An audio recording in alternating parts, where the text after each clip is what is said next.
action-packed night of Out Loud. This is the part where you get loud. As a reminder, we have changed our format a little bit this past month. Instead of 15 slots, we've got 20 slots. Instead of 5 minutes, they're down to 3. We do have a timekeeper over at the bar right now. Wait for a little bit, Greg. He is our time guide, and if you go over time, he will drown you out with music that I have personally experienced and characterized as an assault to the senses. I don't recommend it.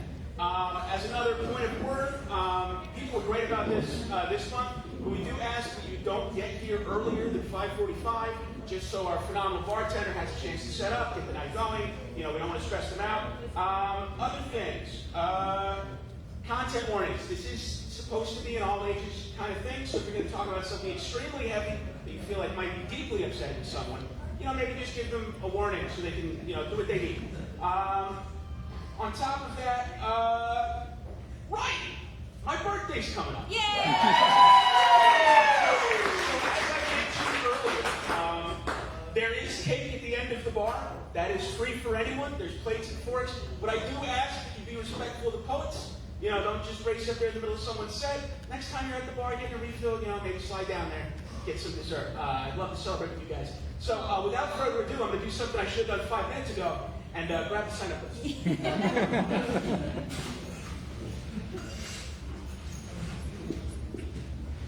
All right, everyone give a warm welcome to our first photo tonight, Sandra.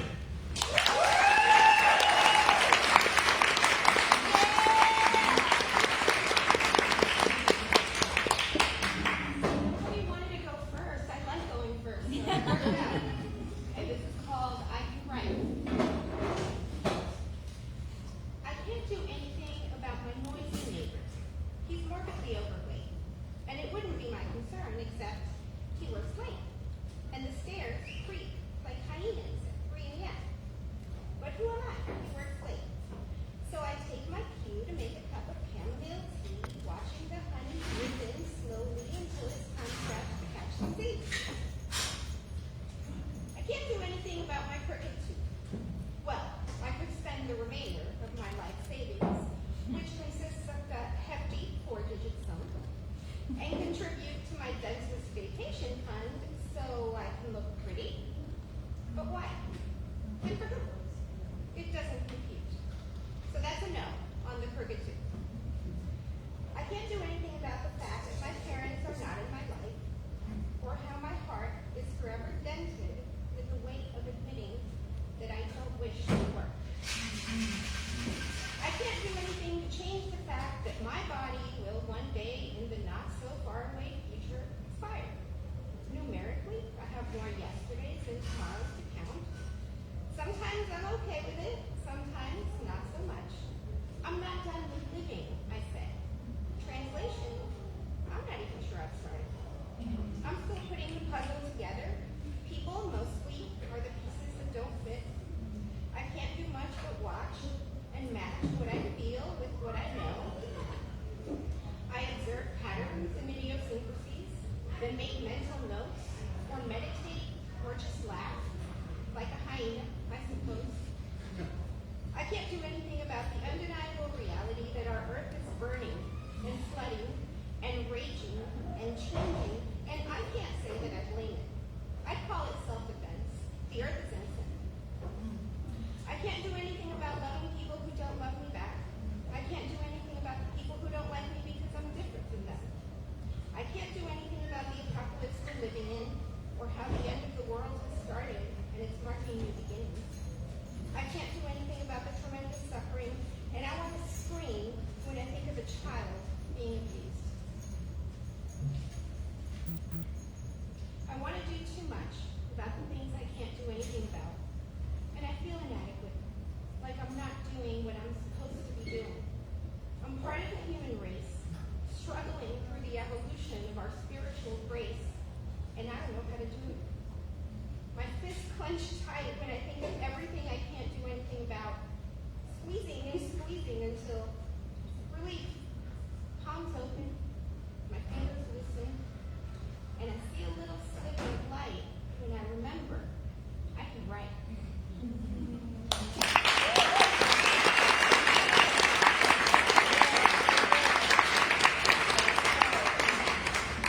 I really liked that. Yeah. The thing that jumped out to me was the comparison to hyenas, which just brings to mind the image of your neighbor's footsteps sounding like laughter, and I kind of liked that. I also liked having more yesterdays than tomorrows. Well, I don't like that. I like the line. I'm turning 27 and my life looks nothing like it did 5 years ago, and it's a lot to think about. Before our next poet, I would like to take a moment to thank our venue. Everyone give it up for Straight to Ale.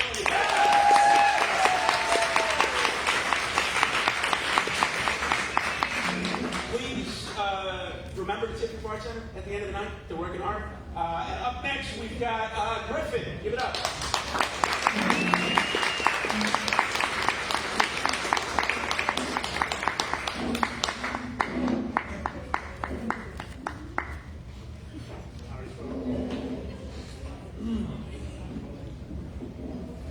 This doesn't have a poem, that doesn't have a title because I'm lazy.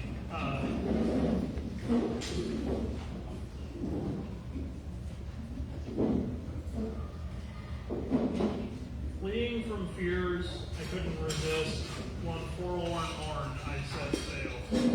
Changing my home for shores unknown, chasing a mythic white whale. For 7 long years I've sailed strange seas, lonely and looking for land. Long lines fraying, old boards decaying, bilge water filling with sand. Withering the wildness of wind and wave, my white sails tore and tattered. Salt soaks the soul I had sought to save, that I once swore had mattered. Tossed by a storm and lost in a fog, I find your familiar light. My desperate search only brings me home. Madly I weep at the sight. The troubles that once strove me away now paled to the cruel sea. I'm coming home, I joyously shriek, but home does not answer me. Time has changed that familiar port in the years I've been away. A ravenous reef of ripping rocks now rings that beautiful bay.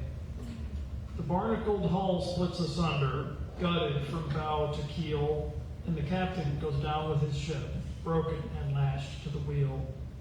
But as the warm water fills my lungs, no anger or fear fills me, for I'd rather drown inside of home than live a life lost at sea. My calcified heart will wash ashore, sun-bleached shell of a man. Put it to your ear and hear this rhyme, cry briny tears, you can.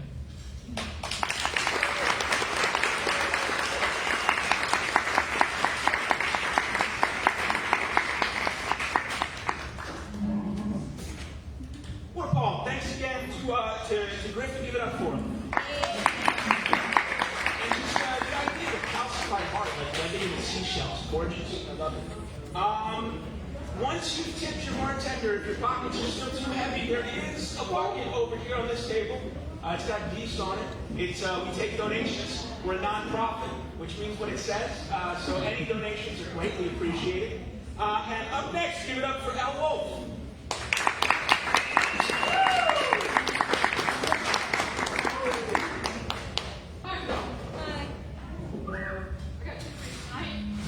This first one is titled, You Can Never Say Goodbye to What You Forced to Live, or Friend Breakup Suck. We bury those who aren't dead yet, so I stand here shoveling this clay. Here, you and I can share a grave, so that maybe we can meet hell halfway. The twisted road here was paved in cracked pain and deceit. But don't dare pretend there was no joy and tender moments and views sweet. All the more to embitter me, thinking of sore ribs from shared laughs. Where did the moon turn brackish and split our waters in half? But we've already reached our destination. So it doesn't matter which back roads we drove. Because of all this flushed hatred, we could only end up at this gnarled grove. How can you count the roses when you have to wade through the thorns? When you finally admit there was a prick, how many of those wounds do you mourn? Don't bother to count the thorns, or the shovelfuls you toss out of the hole, or the yellowed bones you exhume, or the hours you let it all fester in your soul. Now you can spot a broad, dark tree where we found ourselves buried. If you follow us down those winding streets, nursing the same nature we carried. Thank you.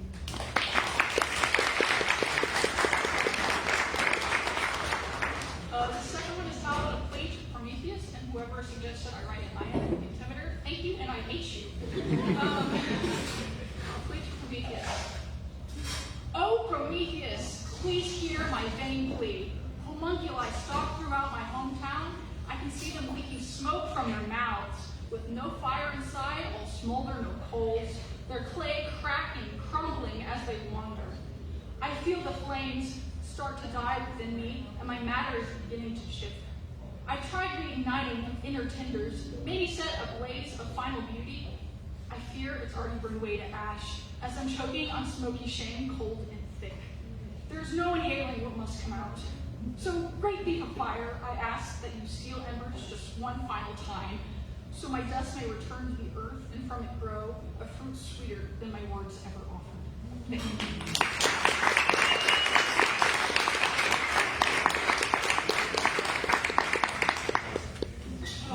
That was great. Challenges like that, forcing yourself to write in a way that's uncomfortable and unfamiliar, is a great way to develop your craft. I'm so glad you did it. It sounded great.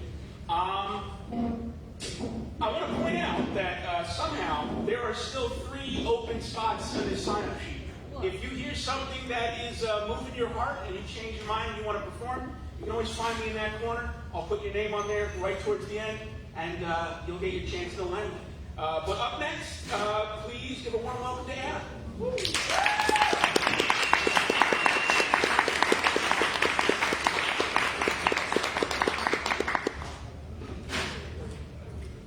Hello, friends. I recently had a rather idiotic conversation with my boyfriend, and he said something that I thought was just perfect moment fodder. And so I wrote a poem about it, obviously, and this wonderful title is a direct quote from him. It's humbly titled, "We Can Fuck in the Astral Plane." Our nights together are spent in the land of dreams and spirits. I find you amongst a choir of angels with their tunes ethereal and sublime. They sing of a love so perfect and all-encompassing, a love which moves the sun and all the stars. It said they sing of God, but I know they sing of us. The darkness of ancient philosophies illuminates a way to love more deeply.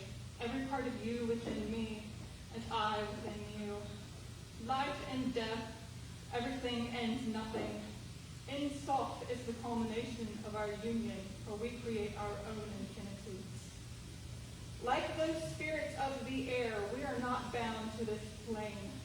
No limbs nor sheets to restrain our passion.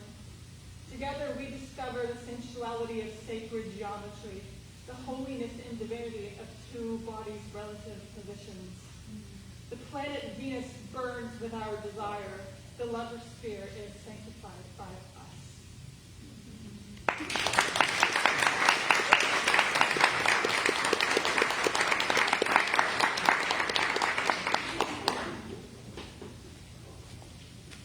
All right, give it up one more time for Anna. I say that word too much, I think. But really, nothing else like it here. Please, never stop coming here. Let's see. Right, so if you've tipped your bartender and you've donated it, and maybe go to our website and see that you can donate online, we've also got this gender cart, which is conspicuously disguised as a cart full of all of our merchandise. We've got books, we've got pens, we've got copies of our anthology, we've got stickers, we've got all kinds of stuff. So please, check it out after the show. It's a good place to drop all of your cash, please. We can use it. Up next, welcome up Emma Rose.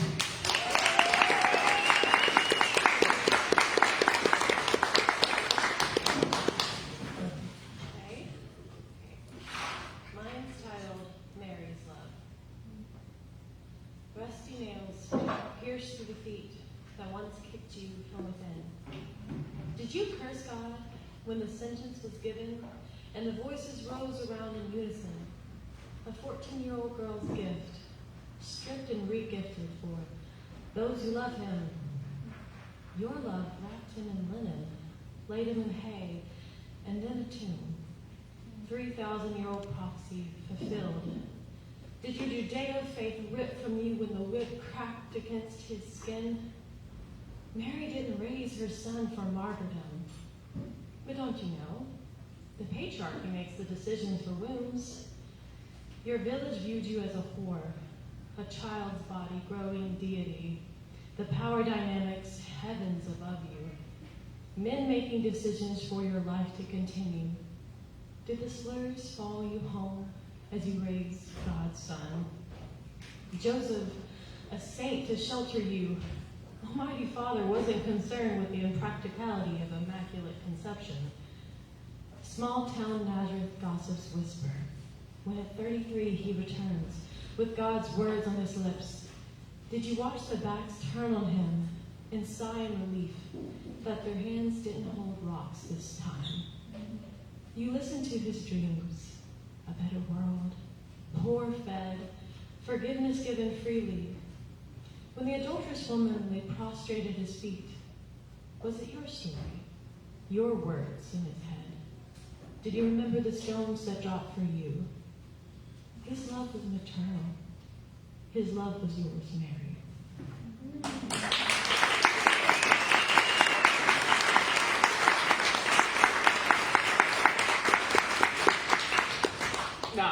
I'm sorry. I wrote something down. Did the slurs follow you home as you raised God's son? What the fuck? Woo! Up next, Brian.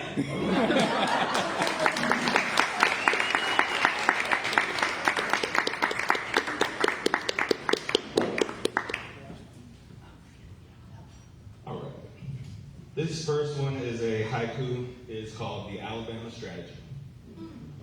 Through blood and zygote, from limestone to the oak groves, I will walk you down. Thank you.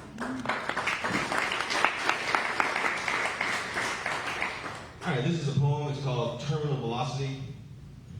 You would think the inevitable wouldn't be so hard to accept. That questions with known answers wouldn't feel like secrets kept. Will my hair come back? Will my beard turn gray? Will all of this fat miraculously fade away? Will the lines on my face betray my youthful spirit or be revealed as ever-deepening ravines for saltwater rivers where fighting upstream is the only solution delivered? They say the higher the fall, the more likely the cat will survive. I'd like to think that means we all just need a little more prep time to brace for the impact and enjoy the beauty of the view. The calming chaos of the rapids and the tides that rip become sounds that soothe, seducing all to loosen their grip and let the waves wash over.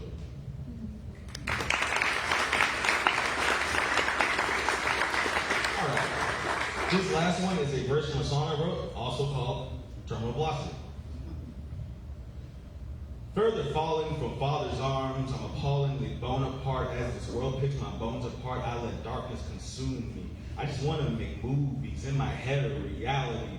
Paint on air with this tragedy, tragically twisted tapestry till the time it cocoons me. One more time for them inchworms, double dutching them troglodytes, the slow and low dynamos drawing breath purely out of spite, who sooner be dead and buried than carry their guided light to the crux of the crossroads, crucified for the public sight.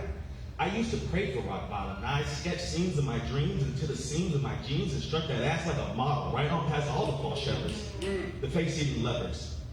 The know-it-all so-and-sos who gatekeep all the levers, let's give that throttle suppression. Turn this fear back to flight. I've been cascading through space and time almost every damn night. It's a hell of a path paved by sorrows and laughs, the plight of all of these holes being convinced they were half. So when the mirror gets clear for final looks in the past, I hope you still love yourself when you catch your sword and your staff. Thank you.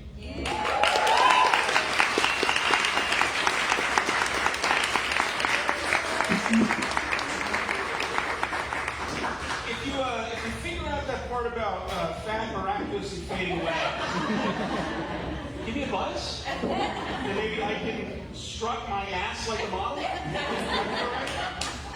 Okay, up next, a good friend of mine. His birthday's coming up too. Give it up for Grant Del Silva.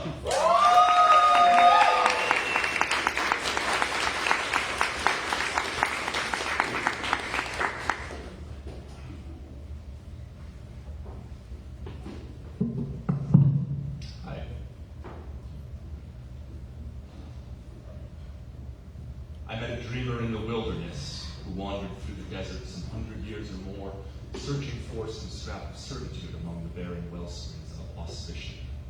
He said, "In the dry air of desolate places, it was for absolution that I found a flower in the garden and pinned my hopes on thee. It's all just ruins now for me." I rested in the courtyard near some ancient land of kings or tombs and walls of cities fallen. Of those statues long I knew, but for the roses and the garlands. And now, to death's dominion do we go, hand in hand to the sunless land, with neither hope nor light to guide us through eternal night, wrapped by wind and choked by dust, that place of lust and sorrow, where the river dries and the foul wind cries and the stars above are not. In the intermezzos of the journey, we found ourselves adrift upon the woods or rocks or shoals of forest dark and twisted deep. And knowing that which came before, the traveler fell to fall, and falling failed to feel the fleeting flavor of fortune's favor. And lo, what hope is there for those of us who dare to enter here? For want of sleep or need of rest, upon the rails of desolate waste or to the depths of darkness, abandon not that hope, but cry loud into the indomitable land of ashen smoke and midnight skies, and sing the song electric. Sing the song electric in death's own domain and laugh, for death has no dominion here.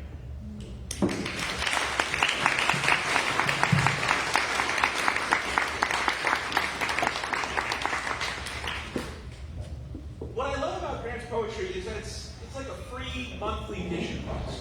And also, it's probably the only time this month I'll hear someone say intermezzos. Give it up for our 8th poet. Oh, I should note, all the spots have now been filled. Thank you, wonderful people. But up next, spot number 8, we got King P. Give it up.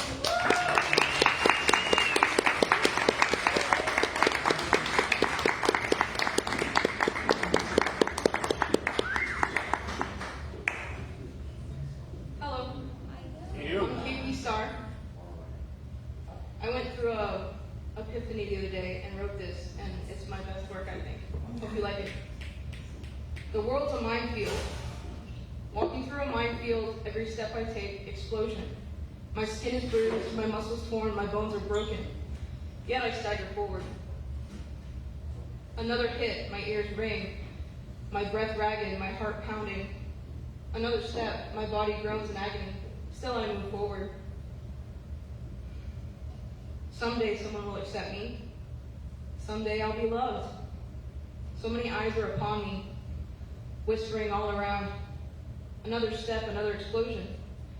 I fall to the ground, I can't breathe. I can't see, only the voices come in, making my heart stop. Tears prick my eyes. I feel like I die.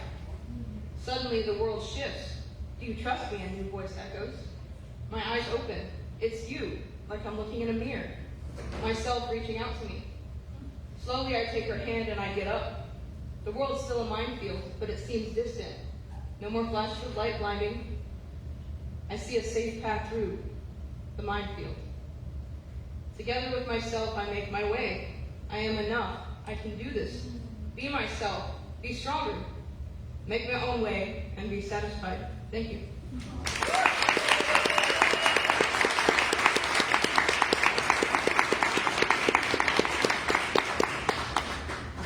Thank you so much for that, for your epiphany. I think everyone could use with, having those thoughts that no matter what's going on, the best you can do sometimes is just keep putting one foot in front of the other and just get through it.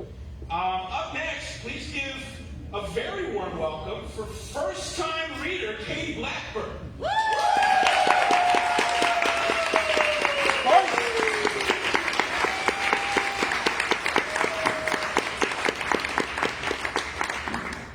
Hello.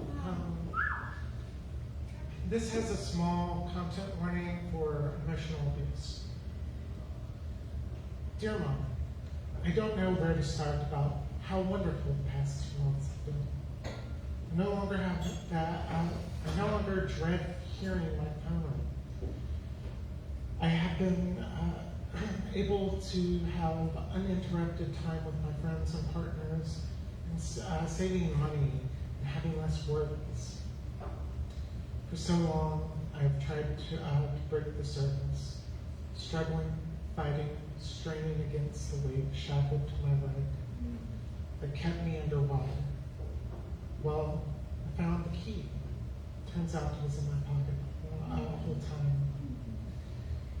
Now that shackle has been removed, and I can finally reach the surface and breathe. You say, ever since I cut you out of my life, it has been so much. I don't have to deal with the guilt trips, the constant need for my attention, the tantrums that you throw whenever I don't answer in time. The belief that your problems are bigger than mine, so I need to put my life on hold. Now with you. Then you insinuate that I'm the bad person. I confront you about things that you do to hurt me. Now, since apparently I wasn't clear enough in the last letter, I don't want to talk to you. I don't want to see you. I don't want to message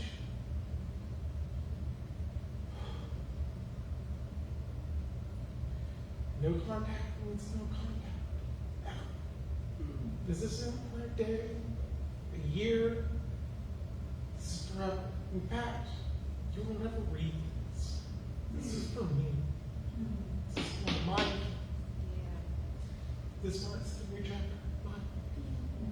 Sincerely, fuck off. Let's go.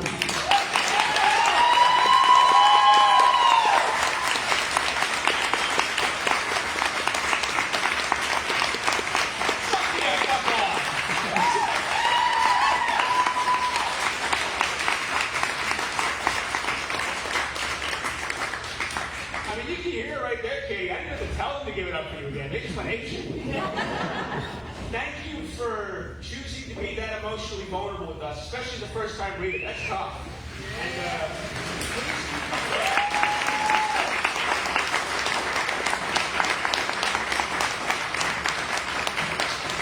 I think you can hear there's a lot of people in the room tonight that needed that.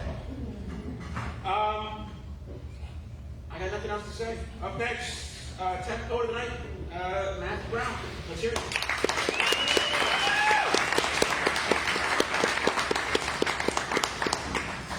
This first poem is called Summer Smoke. Summer jewels cooled around our hands. We sat together on those steps in that cascading hum of night. We passed that cigarette back and forth, back and forth. The slightest touch of our legs. You shifted them into my lap and the warmth added to my own. I remember looking at those deep eyes that blended together with the pitch around us. Pass, puff, pass. If you asked me what we spoke about, I couldn't recall. It all melded with a nightlife orchestra that buffered our emphatic communication. It was as if we were locked in each other, a ramblous cacophony of noises, the likes of which I have tried in painstaking manner to remember. For it causes me great pain to try and communicate with you the slightest rhetoric of my own human wants and needs. Thank you. This next one is called Lazy Introspective. Sometimes I wonder when the blue of the sky will reach down and kiss me. Its warmth wrapping around me, holding on to everything that I wish to let go. And maybe, just maybe, it will allow me to. No one worried in the Garden of Eden, so why should I have to now? Was the sins of my manhood so great that I would have to reap its unpleasurable benefits? Sometimes I cannot help but want to cast stones, even if I'm the one who should be stoned. I have no one to blame but myself, and that's where I fall. Can't blame God when He made me who I am. Thank you.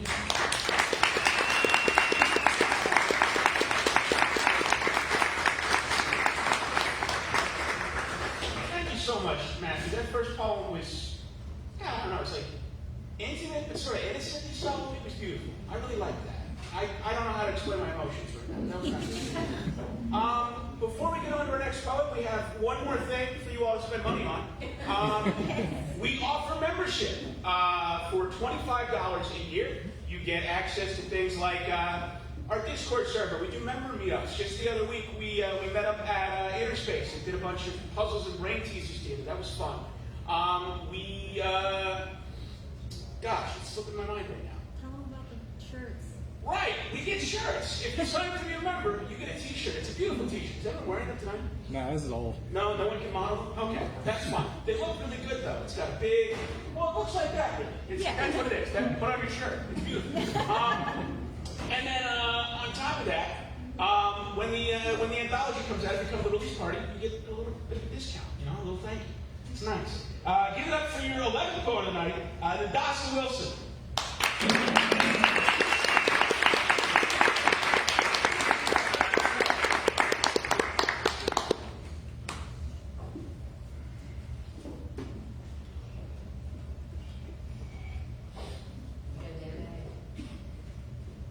Okay, I'm a little nervous, I'm gonna lie.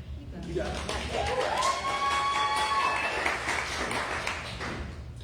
Someone just asked me to go back to hell again. Not really, just my mom's house. But that's fine. The reason behind it is because I mentioned not wanting to become a bother and overstay my welcome in heaven. I want to gather what I need and go build my own castle. And they responded with, the most logical place to go is back to your mom's house. So back to a place where I was scared to sleep because the presence of demons were so profound I could barely hear God speak. For darkness became my best friend, and it would invite its friends, and they would scream in my ear, God doesn't live here, for this is our home, and you're a prisoner, visitor here. For they would tighten and loosen the chains around my neck as they pleased. They would choke me and make me beg for breath. And I better not forget to say please, beg for mercy, and remind me that it was my fault I was there. Someone told me hell would be the most logical choice to go back to within the next year. They said because there's a new baby in the household, and you know. Someone told me I should go back to the mom's house again in a different dimension that would make sense, right? Going back to a mother who knew how to nurture in nature, a mom who inspired godly growth while being an example, a mom who offered unconditional love, a mom who could see the real me. But I didn't know if it was my fault as to why she didn't. That's still up for debate. A mom, when I hugged her, my heart felt at peace, and whose touch calmed my nerves and my mind. That would make sense, right? But hell, I was met with condition after conditions after conditions. I was so tired of the workout, I no longer wanted to be in shape. I was introduced to the effects of trauma that has not yet been dealt with. A mom who was absent, a mom who never noticed I was mentally, sexually abused for years under her care. Maybe that was my fault too, but that's still up for debate. She said she can tell the first time I had sex. Why can't you tell when the first time? And that's part one.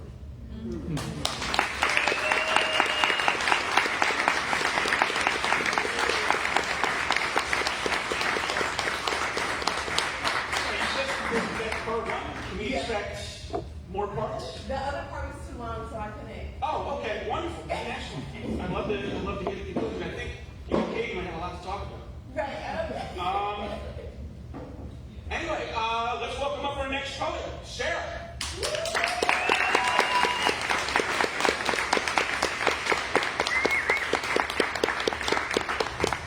Hello. You. I have a story for you guys. In the last week, have been in the ER 4 times, 2 other hospitalizations. I've been under anesthesia twice, and then came out of it with a cluster migraine that then started showing neurological symptoms. If I stutter, this is why. So this week, people decided to cancel me on my page. So,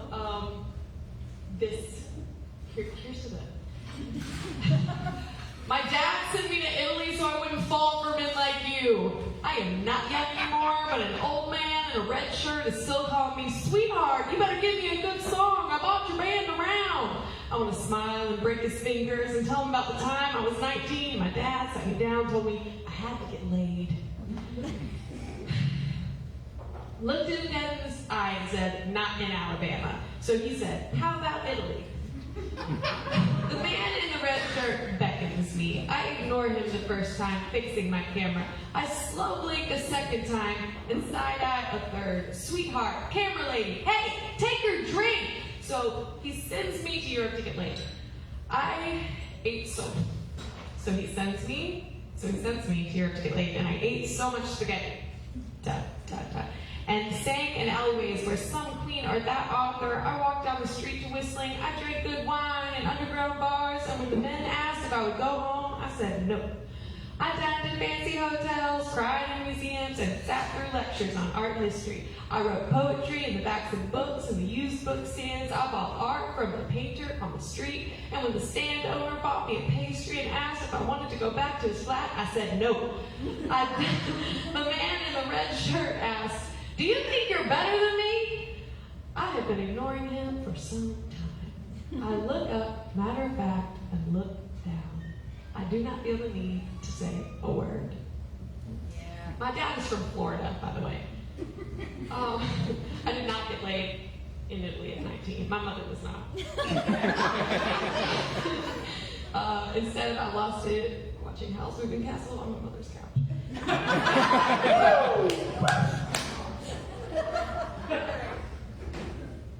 have one more, but I can also do this.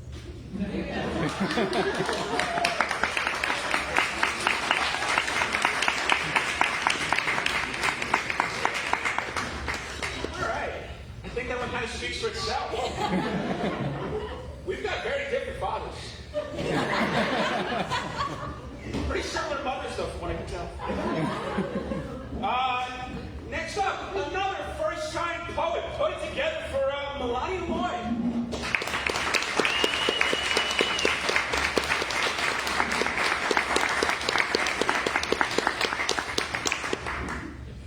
Hi, Melania.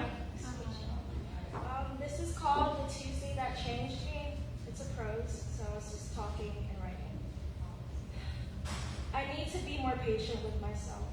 I know I'm my biggest critic, and I'm also the one responsible to be as equally responsive to me too. I think I should just take care of my mind and body.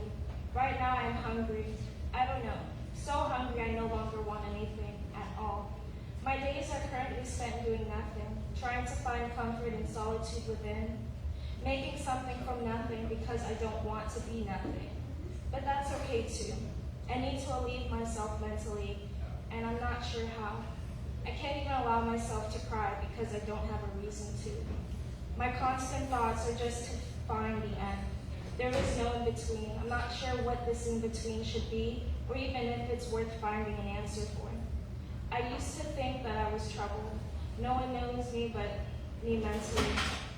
I lost myself. As much as I'd like to observe myself and find out more, it really means a lot. All I am trying to do is try. I need to be okay that if I cannot, that's fine too. I think my struggle is wanting someone to confine me with me. I don't want to devote myself to anything other than me. Seeking external gratification or extending myself away in hopes for some sort of fulfillment is ridiculous. I know I hold the power to change anything around to what I want it to be. I do often think about just walking off and starting over. I feel I just want to justify anything. Maybe there isn't anything to prove or resist, to even consider involuntary hospitalizations for the sake of hope I can get better.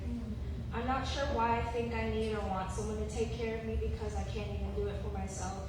I know it's human instinct to seek, but also to be nasty. I need to dwell on all the nastiness. I have so much to say, LOL. I felt better talking as I write because it really means I am focused on what I want to do and truly feel. I endured so much that I just had to stop. I didn't want to, but I needed to. I have to do what I need.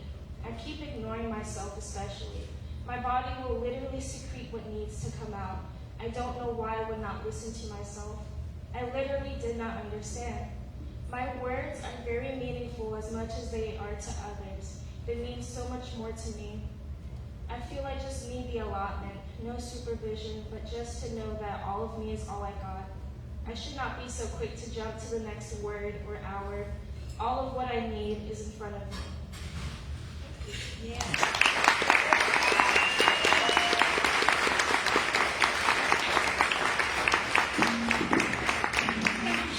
I really enjoy stream of consciousness stuff because it really gets you inside another person's mind in a way that other work just can't do as well. So thank you so much for that. And please keep coming back. We'd love to have you. Up next, our 14th poet of the night. Put it together for CS Stocks.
What do you get when the privileged leave? False promises for partisans, duty free. Oompa loompa doopity-doo. Mud breaking's a skill, not from you. Just displaying the obvious truths. Oompa loompa doopity-dee. Y'all know you ain't been misled. It's democracy. Cool but hula baloo. Oompa loompa doopity-doo. If you're greedy, far you will go. Happiness is a road paved gold. Oompa loompa doopity-dee. Who needs earthsuckers with politicians like me? We gerrymander you with our rhetoric spew. Oompa loompa doopity-doo. Oompa loompa doopity-dee.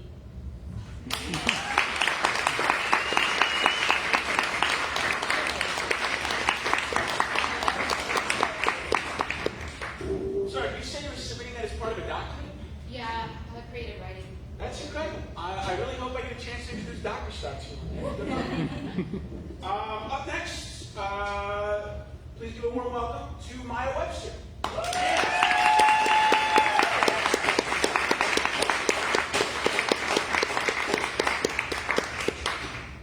Hi. I don't know how to. Okay, there we go. I always forget I'm tall. So I guess trigger warning because I was told to. For horniness. This is called "Come Home to Me." Come home to me. Heave from primordial seas onto this expanse, risen now, anew beneath the sun. Lay upon my widespread shore all the life you've borne. Burrow into the soft earth of my flesh, build there, yes there, just there, a nest in my hollowness. With mouth and hands construct your dam at the source of all life's wellspring. It will pool first, rising as floodwaters in spring flow slowly first, cresting thick and white, overflowing on my shorelines parted for the flood. Look how I find myself for you, moist with eager hunger. Come home to me. Fast now it flows, the rapids of our desire, they run into this ocean of our union. Can you see it with your eyes on mine? Mine on mine. It is deep and warm and ancient with its living. The sun sees now your tools, your fire, all the fury history has given you. Upon these banks I will build with my mouth and hands our monument to desire. Construct it with me. The rich clay of all your homelands hardens under the sun's hot hands. When it is built, bury it. Do not allow those following to see. They could not understand how you come home to me. Bury it deep. This earth, I told you, is soft. With all that has lived and died, it has been left. It will grow again. It will feed you. I am waiting for you. Your coming flood, the sun above and all below is wet. Your monument like roots presses ever deeper. Can it find life in the desire it explores? These depths, this earth I offer up, this sun sent down, and all the water, the damp, the wet, I cannot make without your touch. It is a flood you give to me. Come home to me. There is so much living waiting for you. Thank you.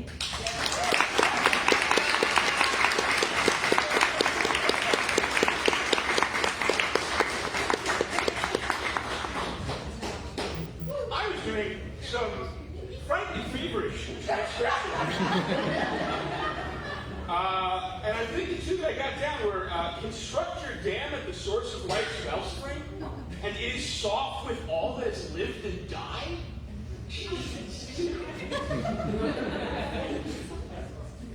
I'm just going to read this over and over. While I do that, please enjoy the poetry of Kimberly Casey.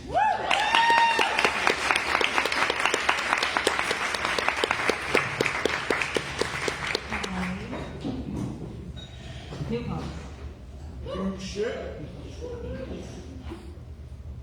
We used a water level to set posts for the deck in March. The yellow box squealed when the water leveled, an obnoxious reminder of balance. The deck frame now soaks abandoned in the June showers. Inside, a new pew to the living room, a new mini split, a new septic. Sometimes need gets in the way of want. Mother's Day weekend, a child's pose on the back of the boat, a back stretch turned prayer. Brood 13 cicadas sing shrill songs, a cry for life. On the news, another picture of a pile of children's bodies among rubble. I touch my hand to my abdomen, shifting scales under my skin. I blame a bank account, a history of mental illness, a body, but this wound seeks its own level. I mother my dogs, my community, my team. I mother the versions of my younger self who still pulls the puppet strings of my anger from time to time. Cicadas have so much to say for such a short life, and I too sometimes scream my way through days others could call beautiful, call level. My eyes too turn red with the newness of sight. I too am shedding a second skin, an armor of my own design.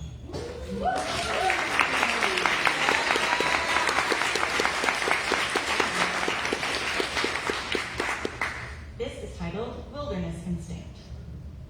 Palms stained purple, sticky blackberries and summer sweat, dirt shelters under his fingernails. I want to take my teeth to them, mine for minerals. My hair is splayed out over the backpack, a sham on a makeshift pillow. The limestone Wacos, millions of years old, were formed from expanding magma seeping into stone, cooling, crumbling away, now a home to an orb weaver and her tidy dinner. We don't dare disturb her. Followed the blue blazes on the oak trees a few miles to get here, and we don't want to make any trouble. We know we're just visitors, playing house in someone else's home, making jungle gym out of their front yard. I am building the blocks in my brain on how to trust him again, letting him spot me on a highball boulder ready to catch me if I slip, allowing him to belay me in the gym on the 512 I've been projecting. He's never dropped me, but he has left me once before. He says he wants to try again. I reckon with forgiveness, with reopening doors, and I can picture it. Chirping good morning over protein pancakes and homemade chai lattes, kissing him every time he leaves for work, every time he returns home, a breath exhales. I feel the bag of my body around his lean arms, the rugged rubble of his abdomen, The magma within me has had time to cool, but there are hollow huecos left behind. I have found stasis in the simplicity of solitude. He brings a complicated chaos, a hunter with the foil of a doe, a blackberry-stained second first kiss. The orb weaver slowly weaves another round. Thank you.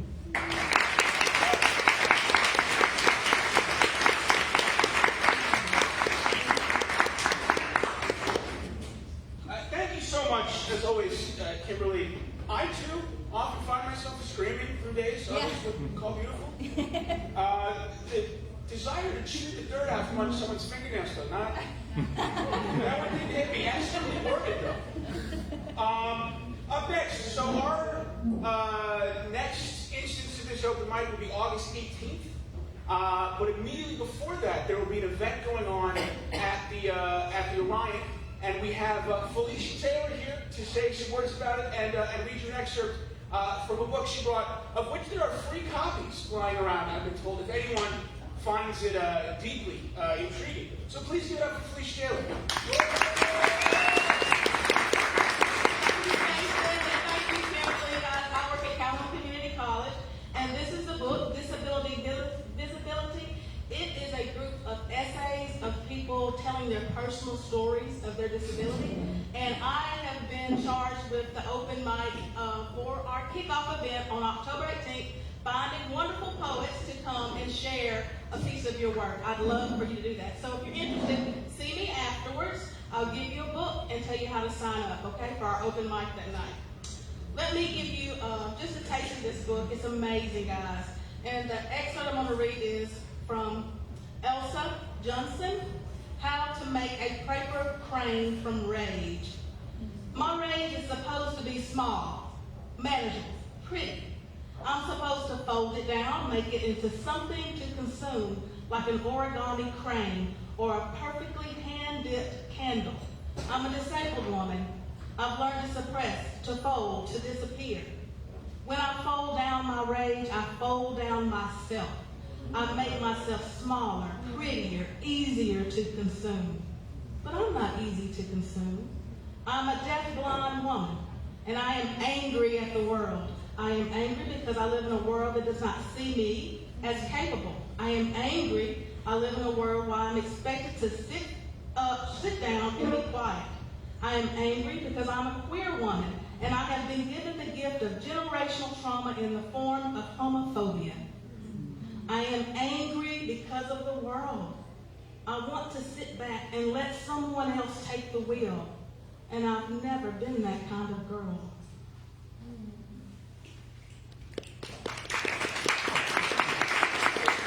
I have a teeny bit more that's really good. This is very poetic here, and I have to read this part for you guys. I bend, I twist, I crease, I fold, I burn. I burn brightly with my rage, and I show it to the world when it suits me, when it's appropriate, when the world needs to know that I am angry. These days I try not to make rage make me feel small. I try to use my rage to teach people how to be better, because my rage isn't a fire stoked by those who would harm me. It is a fire fed by social discrimination, by a society not built to sustain me.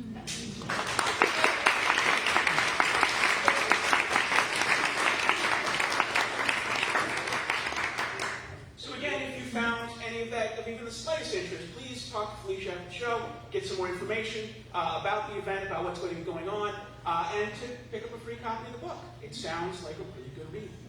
We're winding down towards the end of our night here. We've only got a couple poets left, so please keep the energy going for Paul Newman.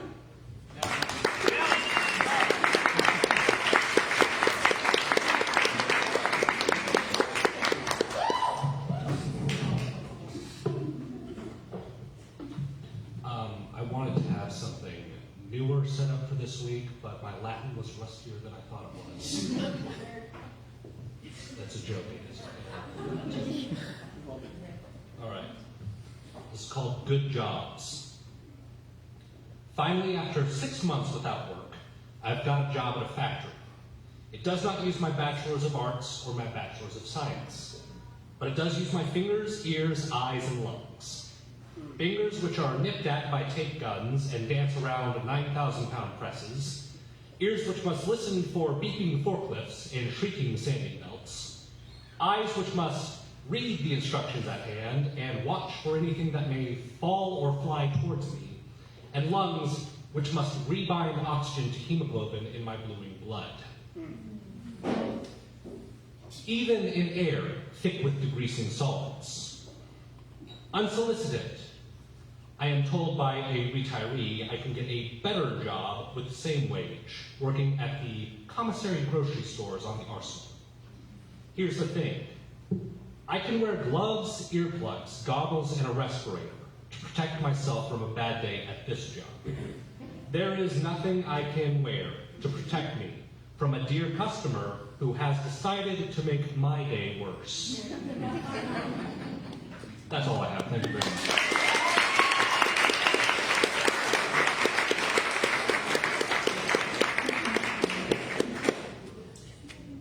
Thank you for putting it into perspective like that, Paul. As a reminder, tip your bartender, please. And don't yell at them. We have just a couple more poets tonight. Please give a warm welcome to Paige.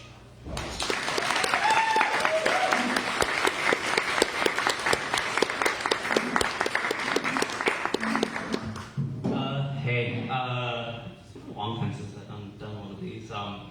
I guess content warning, here's a poem about having sex with Jesus. I was on the straight and narrow because I was too stoned to sin. I didn't feel Cupid's arrow, and now I'm out bleeding. And I lost a lot of blood on the couch you got last week. Oh Lord Christ, please pray for me. I woke up in heaven, and I think I made a big mistake. The whiskey and the queers, they're all in the other place. And I looked around for Jesus, but he's nowhere to be found. Oh Lord, Christ has gone on down. But then a holy voice called out from down below, my sweet little virgin girl, never give up hope. Now I'm with the 12 disciples, and they're all calling me friend. And we're all sprawled across a big Alaska king, full of that Holy Spirit. We start to softly sing, oh Lord, Christ's love is in me.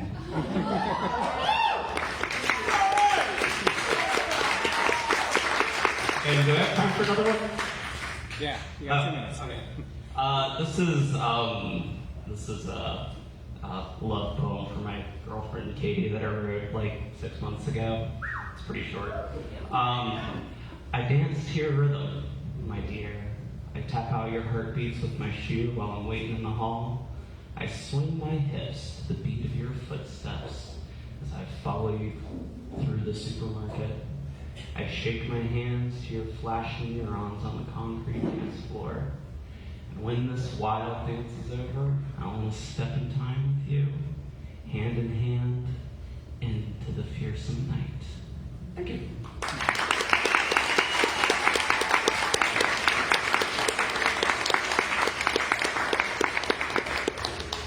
Thank you so much for that. I'm so glad you decided to sign up. Yes. Okay, it was not on the list at the beginning of the night. They came over and asked me. I'm so glad. So thrilled. Yeah. I don't know what else to say except that we do have one more poet for the night, but they have asked not to be recorded. So this is a farewell to those of you at home. Stay weird. We'll see you next month. Same bad time, same bad channel. As a courtesy, people don't want to be recorded. We put them at the very end. It's